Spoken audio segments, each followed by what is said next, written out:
What happens when a group of privileged bullies decides to humiliate the quiet black girl eating alone at lunch, not knowing she's the daughter of Marine General Marcus Thompson? They're about to learn why you never underestimate someone who's been raised by one of the military's most decorated officers.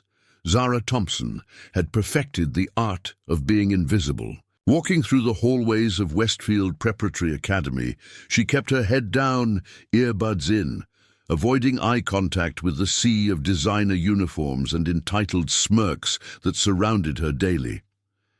Unlike her classmates who arrived in luxury, cars driven by private chauffeurs, Zara took the city bus every morning, her worn backpack a stark contrast to the leather designer bags that filled the lockers around hers. The scholarship letter had arrived 6 months ago, offering her a full ride to one of the most prestigious private schools in Virginia. Her father, General Marcus Thompson, had been deployed overseas when the acceptance came through, but his voice over the satellite phone had been filled with pride. "Education is your weapon, soldier," he'd told her, using the nickname he'd called her since childhood. "Master it, and you master your future." What he hadn't prepared her for was the social warfare that came with being one of only 3 black students in a school where tuition cost more than most people's annual salary. Zara's mother had died when she was 8, killed by a drunk driver, while coming home from her job at the local hospital where she worked as a nurse. The tragedy had bonded father and daughter in ways that most families never experience. General Thompson, despite his demanding military career, had raised Zara with the same discipline and values that had earned him 3 Purple Hearts and countless commendations. Every morning before school, they'd had physical training together. Push-ups, sit-ups, and runs around their base housing. He'd taught her self-defense, tactical thinking, and most importantly, how to assess situations before acting. But those lessons felt useless now as she navigated the social minefield of Westfield Prep. Her classmates spoke in languages she'd never heard, casually mentioned vacation homes in the Hamptons, and complained about having to choose between multiple luxury cars for their 16th birthdays. Zara's idea of a vacation was the rare weekend when her father wasn't deployed and they could visit the local museum or go hiking in the nearby mountains. The academic work wasn't the problem. Zara had always been brilliant, maintaining a 4.0 GPA even while moving from base to base throughout her childhood. She could solve calculus problems that made her classmates' heads spin and wrote essays that impressed even the most demanding teachers. But intellectual capability meant nothing when you were sitting alone at lunch every day, watching groups of students who'd known each other since kindergarten share inside jokes and weekend plans. Her father's latest deployment to Afghanistan had been extended twice, leaving Zara living with her elderly grandmother in a modest apartment 20 minutes away from school. Every night she'd video call with General Thompson when the time zones aligned, updating him on her grades and carefully omitting the daily humiliations she endured. He had enough to worry about without knowing that his daughter was treated like an outsider in the very place that was supposed to prepare her for success. The isolation had begun to change her.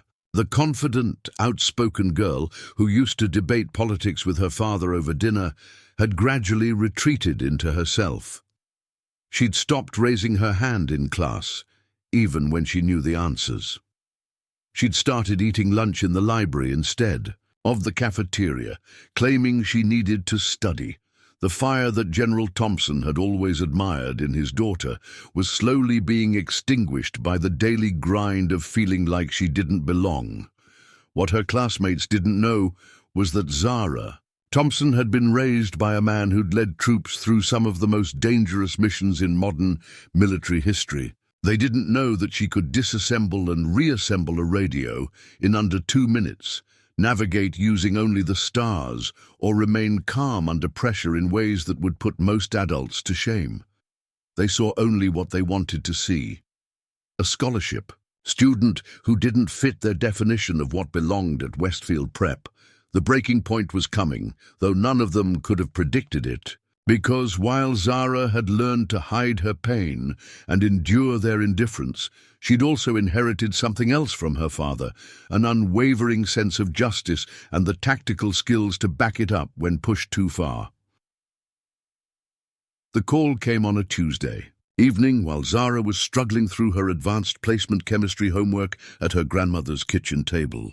Principal Morrison's voice was carefully neutral as he explained the situation to her grandmother, but Zara could hear every word from across the small apartment. There had been an incident at Riverside High School, her previous school, where she'd been attending before the Westfield scholarship opportunity arose. A video had surfaced of her in what appeared to be a physical altercation with 3 other students in the school parking lot. What the grainy cell phone footage didn't show was the full context. Marcus Rivera, a smaller freshman, had been getting beaten up by a group of upperclassmen who were demanding his lunch money. Zara had intervened, using the defensive techniques her father had taught her to neutralize the situation. Unfortunately, the person recording had started filming just as Zara made contact with the first attacker, making it appear as though she was the aggressor. The video had gone viral on social media, painting her as a violent troublemaker who couldn't control her temper.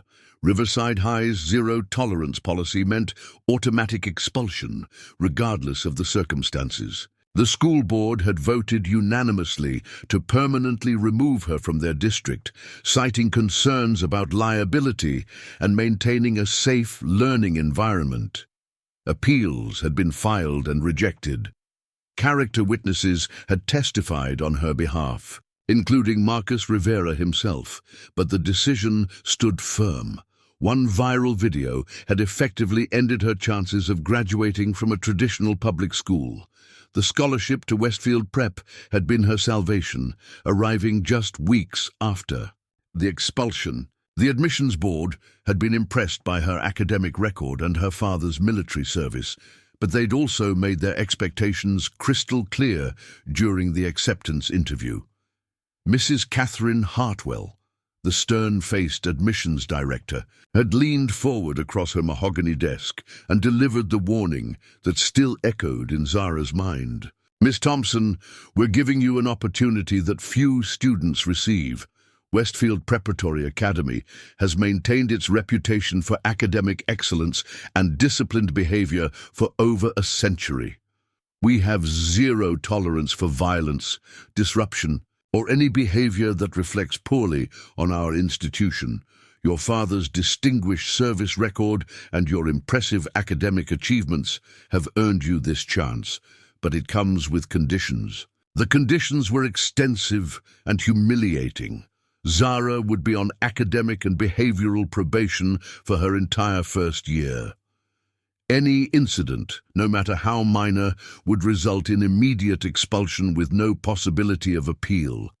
She would be required to meet with the school counselor weekly to discuss her adjustment issues and anger management strategies. Her grades would be monitored more closely than other students, and she would need to maintain a 3.8 GPA or higher to keep her scholarship. Most importantly, she was forbidden from any physical confrontation, regardless of the circumstances.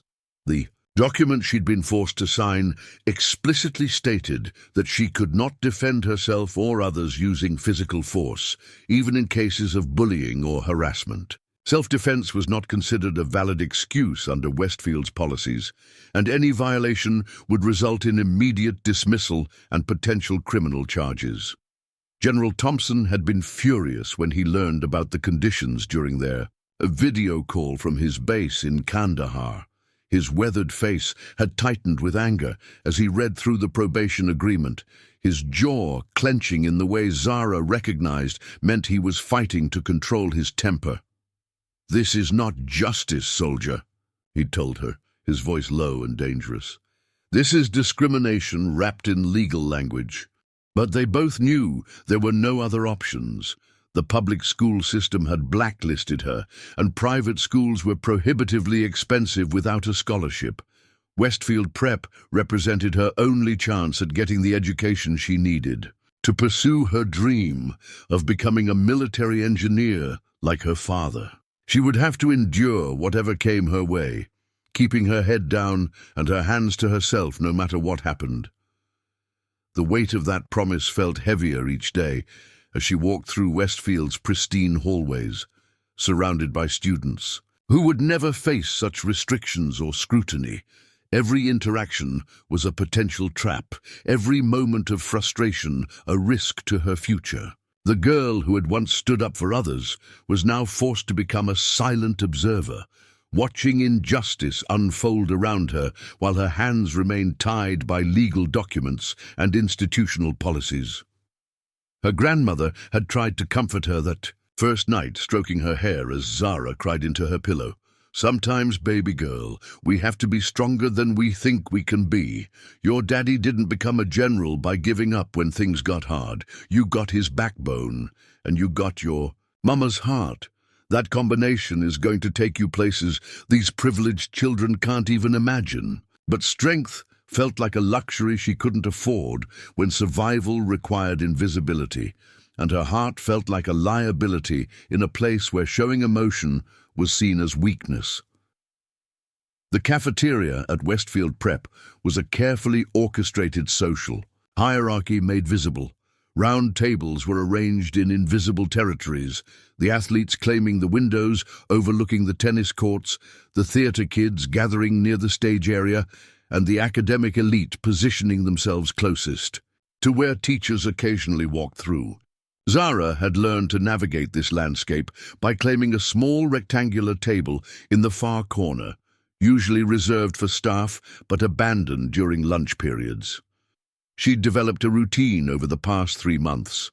Arrive 5 minutes after the lunch bell to avoid the initial rush, purchase whatever looked least likely to draw attention from the cafeteria staff, and retreat to her corner table with a book propped open as a shield against unwanted interaction. Today's selection was her advanced physics textbook, dense enough to justify her isolation while she picked at a turkey sandwich and counted down the minutes until 5th period. The laughter started as a low rumble from the center of the cafeteria, where Madison Pierce held court at the largest table, surrounded by her carefully curated circle of followers. Madison was Westfield royalty. Her father owned half the commercial real estate in the city, her mother sat on the school's board of directors, and her older brother had graduated valedictorian 3 years earlier before heading to Harvard. She had never spoken directly to Zara, but her influence permeated every social interaction at the school. "Oh my God, did you see what she's wearing today?" Madison's perfectly modulated voice carried across the cafeteria with practiced precision. She wasn't shouting, but her words were delivered at exactly the right volume to be heard by surrounding tables while maintaining plausible deniability. I know we're supposed to be charitable and all, but there's a difference between helping the less fortunate and letting them drag down our school's reputation. Brittany Chen, Madison's closest lieutenant, followed the script perfectly. "Who are you talking about?" she asked innocently, though her eyes were already locked on Zara's table. Brittany's family had made their fortune in tech, and she wielded her smartphone like a weapon, documenting every social misstep for later weaponization on social media. "The scholarship girl over there," Madison replied, gesturing delicately toward Zara without looking directly at her. "I heard from my mom that she was expelled from her last school for violence. Apparently, she put 3 kids in the hospital, and now she's here, eating our food, using our facilities, probably planning her next attack." The conversation was clearly performed for Zara's benefit, each word chosen to inflict maximum damage, while remaining technically within the bounds of acceptable behavior. No teachers would intervene because nothing explicitly threatening had been said. No rules were being broken because the comments weren't addressed directly to their target. It was psychological warfare disguised as casual conversation. Zara's grip tightened on her physics textbook as she pretended to read about electromagnetic fields while the performance continued. She could feel the attention of nearby tables shifting. Toward her, students craning their necks to get a better look at the subject of Madison's commentary. Her father's voice echoed in her memory. When under enemy observation, maintain operational security. Never let them see your true position or capabilities. Look at her just sitting there, continued Jessica Walsh, the third member of Madison's triumvirate. Jessica's parents were both federal judges, and she spoke with the casual cruelty of someone who'd never faced real consequences for her actions, acting all innocent while she plots whatever violent outburst comes next. My dad says people like that are ticking time bombs. You never know when they're going to explode. The physics textbook might as well have been written in ancient Greek for all the comprehension Zara was managing. Her training told her to assess the situation tactically. 3 primary targets, approximately 15 secondary participants who were enabling the behavior through their attention and laughter. Multiple exit routes available, but leaving would signal defeat and encourage future attacks. Staying required, enduring continued psychological assault with no clear endpoint. Her sandwich felt like cardboard in her mouth as she forced herself to take another bite, maintaining the pretense of normalcy while her internal systems went into high alert. Every muscle in her body was tensed for action, every nerve ending primed for the fight-or-flight response that her military upbringing had honed to perfection. But the legal documents she'd signed echoed louder than her training. No physical confrontation under any circumstances. Maybe we should warn the other students, Madison suggested, her voice dropping to a conspiratorial whisper that somehow managed to carry even further than her normal speaking tone. We have a responsibility to protect our classmates from potentially dangerous individuals. My mother always says that silence in the face of threats makes you complicit. The moral test had arrived disguised as lunch period social dynamics, presenting Zara with an impossible choice between her promise to remain invisible and her fundamental inability to accept injustice. Every second of inaction felt like a betrayal of the values her father had instilled in her, while any response risked destroying the future she'd sacrificed so much to secure. The decision crystallized in Zara's mind like a tactical assessment reaching its logical conclusion. She closed her physics textbook with deliberate precision, the sound cutting through Madison's performance like a blade. Every eye in the cafeteria tracked her movement as she stood, her posture unconsciously shifting into the military bearing her father had drilled into her since childhood. Shoulders back, spine straight, chin level, the stance of someone who had nothing to hide and nothing to fear. "Excuse me," Zara said, her voice carrying clearly across the suddenly quiet cafeteria. She didn't raise her volume, but years of listening to her father address troops had taught her how to project authority through tone and cadence. "I couldn't help but overhear your concerns about school safety, and I thought I should clarify a few things for everyone's peace of mind." Madison's perfectly applied makeup couldn't hide the flash of surprise that crossed her face. This wasn't part of the script. The scholarship girl was supposed to shrink away in shame, not stride confidently toward the center table like she owned the room. Brittany's fingers fumbled for her phone, instinctively reaching for her favorite weapon, while Jessica's mouth fell open in a way that would have been comical under different circumstances. "The incident at Riverside High that you're referring to involved me protecting a freshman named Marcus Rivera from 3 upperclassmen who were beating him unconscious for his lunch money," Zara continued, her voice remaining steady and factual. "The video that circulated only showed the moment I made contact with his attackers, not the 2 minutes of assault that preceded my intervention." Marcus spent 3 days in the hospital with a concussion and broken ribs. His attackers received suspended sentences and community service. The cafeteria had fallen completely silent now, even the background chatter from other tables dying away. As students strained to hear every word, Zara could see teachers beginning to take notice from their positions near the serving line, but none moved to intervene yet. She was walking a razor's edge between explanation and confrontation, and everyone knew it. My father, General Marcus Thompson, has served 4 tours in Afghanistan and 2 in Iraq, she said, letting the words settle over the room like a blanket. He's received 3 Purple Hearts, 2 Bronze Stars, and a Distinguished Service Cross for actions that saved the lives of his fellow Marines.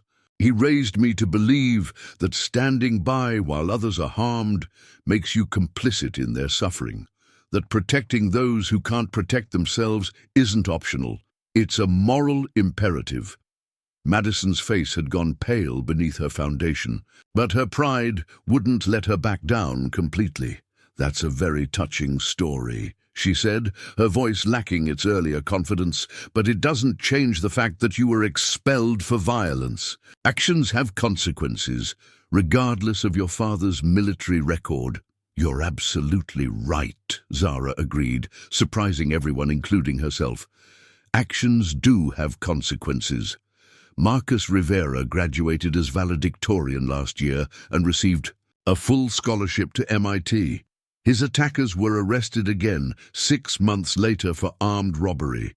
And I learned that sometimes doing the right thing costs you everything you thought you wanted, but gives you something more valuable in return.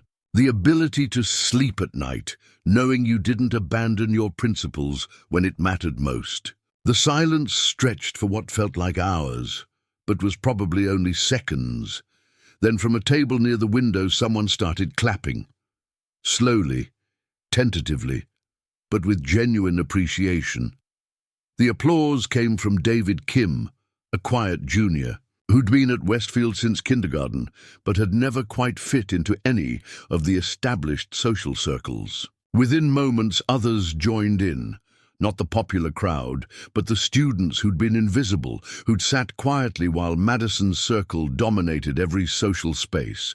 Among the applauders was Emma Rodriguez, whose parents worked double shifts to afford Westfield's tuition, and who'd endured her own share of subtle discrimination disguised as social commentary. Next to her sat Michael Zhang, whose academic achievements were consistently overshadowed by whispers about affirmative action and diversity quotas. Even some of Madison's usual audience seemed uncomfortable with the silence, their hands moving uncertainly, as if considering whether to join the unexpected show of support. "Well," Madison said finally, her voice tight with barely controlled anger, "I suppose we all have different definitions of heroism." She stood abruptly, her chair scraping against the floor. "Come on, guys, I think we've heard enough war stories for one lunch period." But as Madison's inner circle began to rise, something unexpected happened. Jessica Walsh remained seated, her eyes fixed on her untouched salad. "Actually," she said quietly, "I think I'll finish eating here." The betrayal was small, but significant, a crack in the foundation of Madison's social empire that everyone could see. Brittany Chen looked between Madison and Jessica, clearly torn between loyalty and self-preservation. "I'll catch up with you later," she mumbled, pulling out her phone as a shield against Madison's withering stare. Madison left alone, her exit lacking the dramatic impact she'd clearly envisioned. The cafeteria slowly returned to its normal volume, but something fundamental had shifted. Conversations were quieter, more thoughtful. Students who'd never acknowledged Zara's existence were stealing glances in her direction, not with hostility, but with something approaching respect. As Zara returned to her corner table, she found David Kim standing beside her chair. "Thank you," he said simply, "for saying what needed to be said." Behind him, Emma Rodriguez nodded agreement, and several other students lingered nearby, suddenly finding reasons to be in that section of the cafeteria for the first time since. Arriving at Westfield Prep, Zara didn't eat lunch alone. The transformation didn't happen overnight, but it was undeniable. Within a week of the cafeteria confrontation, Zara found herself at the center of something she'd never expected. A quiet revolution of students who'd been waiting for someone to stand up to the established order. David Kim had been the first to approach her after lunch that day, but he wasn't the last. Emma Rodriguez had slipped her a note during AP History, written in careful handwriting. "There's a group of us who meet after school in the old chemistry lab. We call ourselves the study squad, but it's really more than that. We help each other with homework, but we also talk about real stuff. Want to join?" The invitation had been simple, but it represented something Zara had never experienced at Westfield: genuine friendship offered without conditions or expectations. The study squad met every Tuesday and Thursday in room 204, an unused classroom that smelled faintly of formaldehyde and forgotten experiments. What had started as a homework support group for scholarship students and academic outcasts had evolved into something more meaningful. They shared stories about their families, discussed current events that their privileged classmates seemed oblivious to, and created a space where being different was celebrated rather than hidden. Michael Zhang, whose parents had immigrated from Taiwan when he was 5, spoke about the pressure to be perfect in every subject while dealing with subtle racism from teachers who assumed his success came from parental pressure rather than personal drive. Sarah Kim, David's younger sister, talked about the exhaustion of being the only Korean-American student in her grade and constantly being asked to explain her culture to classmates who treated her like a living textbook. Zara found herself sharing stories she'd never told anyone about moving from base to base throughout her childhood, about the loneliness of having a parent deployed for months at a time, about the responsibility she'd felt to be strong for her father when her mother died.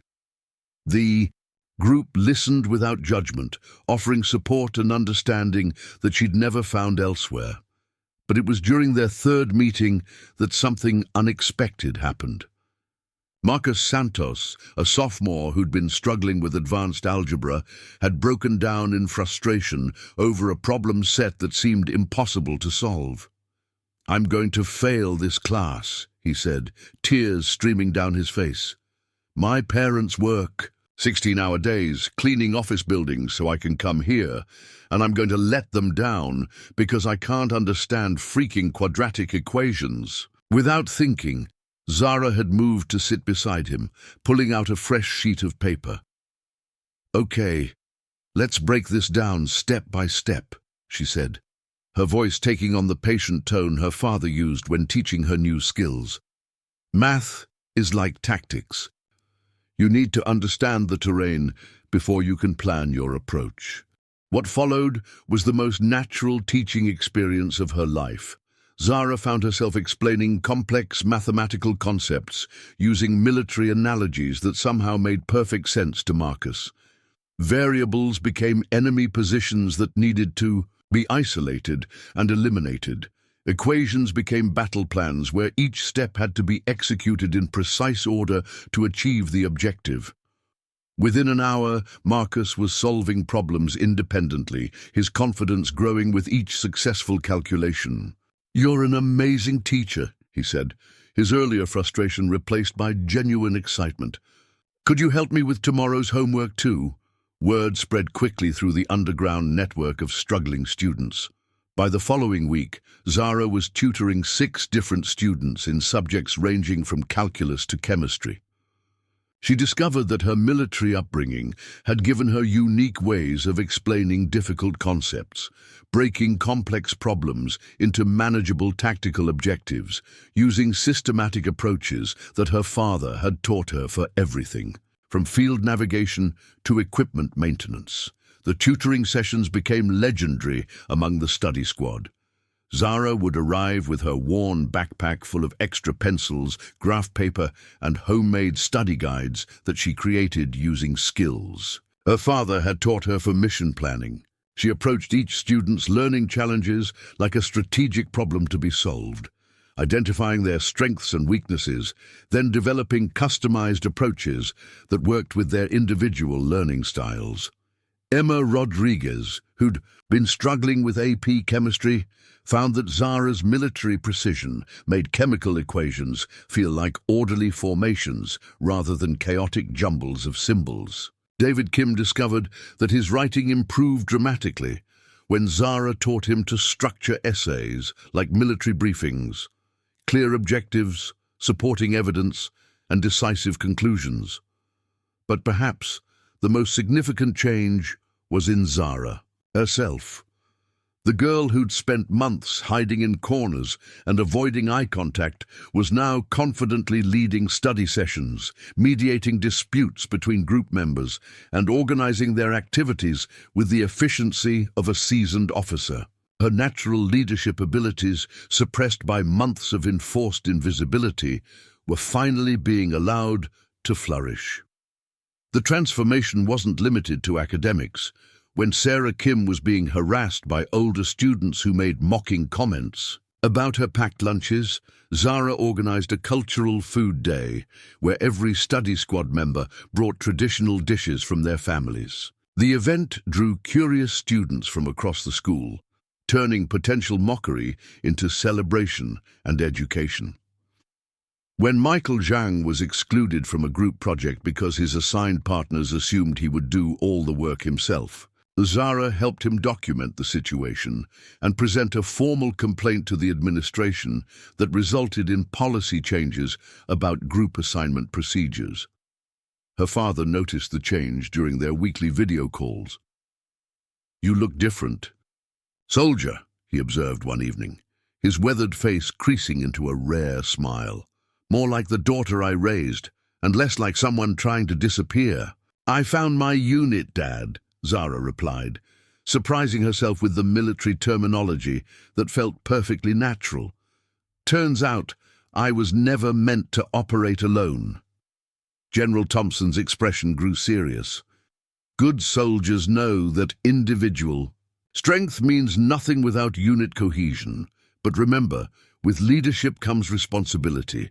Your squad is counting on you now." The weight of that responsibility was both thrilling and terrifying, but for the first time since arriving at Westfield Prep, Zara felt like she was exactly where she belonged. Madison Pierce wasn't accustomed to losing control of her carefully constructed social empire, and Zara's growing influence represented a direct threat to everything she'd built at Westfield Prep. The study squad's success had begun attracting students who would normally gravitate toward Madison's circle, and worse yet, some of her own followers were beginning to question the toxic dynamics they'd previously accepted as normal. The first sign of escalation came during AP government class, where Madison made a point of loudly discussing her family's upcoming charity gala, a 500 per plate fundraiser for underprivileged youth education. Her eyes locked onto Zara as she spoke about how important it was to help those less fortunate gain access to quality schooling, her tone dripping with false philanthropy and barely concealed malice. "Of course, we have to be careful about which programs we support," Madison continued, her voice carrying that practiced projection she'd perfected. "Some students take advantage of charity and then act ungrateful, even violent toward the people trying to help them. My mother says it's important to vet recipients carefully to ensure they're worthy of our investment." The classroom fell silent as students recognized the targeted nature of Madison's comments. Even Mrs. Patterson, normally oblivious to student drama, seemed to sense the tension building in the air. Zara's jaw clenched, but she forced herself to maintain focus on her notes, her father's warnings about maintaining discipline echoing in her mind. But Madison wasn't finished. Over the following days, she launched a systematic campaign designed to undermine everything Zara had built. Anonymous complaints were filed with the administration about exclusive study groups that allegedly violated the school's inclusive environment policies. Suddenly, the unused classroom where the study squad met was needed for other purposes, forcing them to find new meeting spaces. More insidiously, Madison began spreading carefully crafted rumors about Zara's tutoring sessions. She suggested that students were being pressured to join what she called military-style indoctrination sessions, where they were taught to challenge authority and disrupt classroom dynamics. The rumors were sophisticated enough to contain grains of truth. Zara did use military terminology and systematic approaches while twisting them into something sinister. The psychological warfare escalated when Madison recruited her older brother, Harvard freshman Bradley Pierce, to help with her campaign. Bradley had connections throughout the private school network and access to resources that made him particularly dangerous. During Thanksgiving break, he'd researched everything he could find about General Thompson's military service, looking for anything that could be weaponized against his daughter. What Bradley discovered was a classified incident report that had been partially declassified years later. During his second tour in Afghanistan, General Thompson's unit had been involved in a controversial engagement where civilian casualties occurred during a Taliban ambush. The incident had been thoroughly investigated, with General Thompson ultimately cleared of any wrongdoing, but the report contained details that could be taken out of context and used to paint him as a war criminal. Bradley leaked selected portions of the report to his sister, who began a whisper campaign suggesting that Zara's father was a baby killer who taught his daughter to solve problems with violence. The accusations were particularly effective because they played into existing stereotypes and fears about military families, while being impossible for Zara to directly refute without access to classified information that would prove her father's innocence. The rumors reached their crescendo during a mandatory school assembly about college preparation.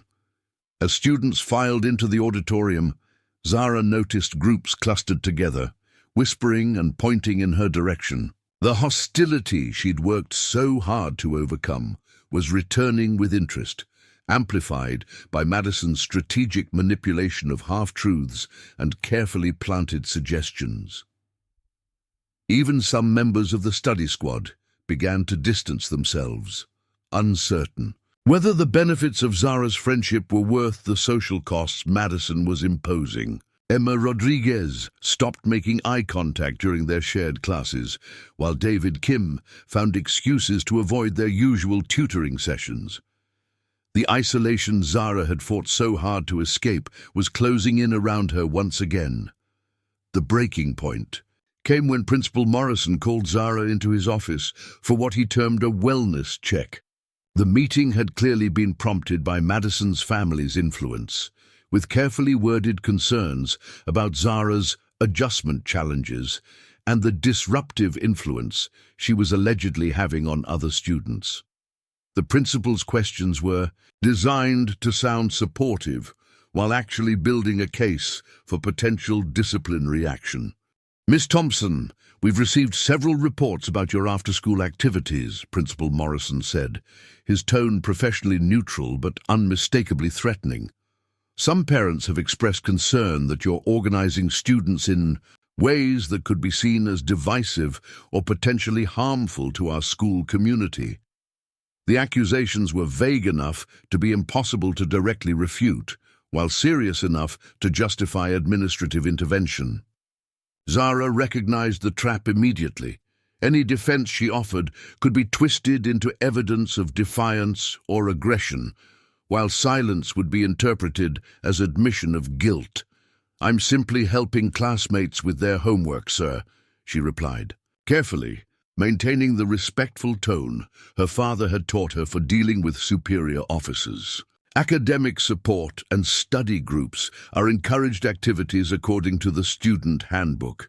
Yes, well, there's a difference between academic support and creating an exclusive organization that some students feel excludes them, Morrison Sir replied, shuffling papers on his desk in a way that suggested the meeting's outcome had already been decided. We're going to need to implement some new guidelines for your activities, effective immediately. The new restrictions were devastating.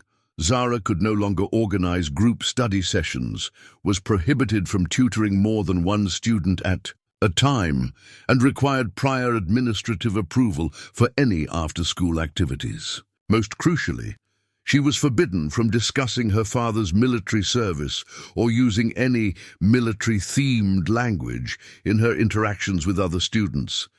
Madison had achieved exactly what she'd intended.